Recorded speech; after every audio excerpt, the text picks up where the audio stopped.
Trading, কেনা বেচা, instrumental factory.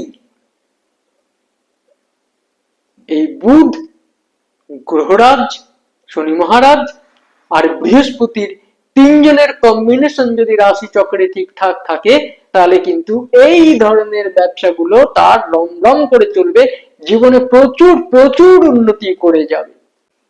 এরপর বলি, যদি তুলা রাশিতে গ্রহরাজ স্বয়ং বসে থাকে, তাহলে কিন্তু গ্রহরাজ তুঙ্গ অবস্থায় থাকবে, প্রচন্ড পাওয়ারফুল অবস্থায় থাকবে, শক্তিশালী অবস্থায় থাকবে।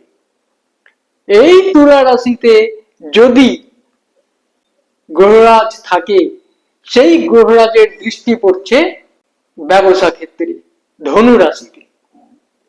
অর্থাৎ গ্রহরাজ ভাগ্যাধিপতি হয়ে যদি সর্বোচ্চ পাওয়ারফুল অবস্থায় তুঙ্গ গৃহে থেকে ধনু রাশির ওপর দৃষ্টি দেয়, তাহলে তো তার ভাগ্য তার ব্যবসাকে এমন সাপোর্ট করবে, এমন সাপোর্ট করবে, সে বিশাল একজন হর্তাকর্তা বিধাতা হতে পারবে, সে একজন ভালো ইন্ডাস্ট্রিয়ালিস্ট হতে পারবে।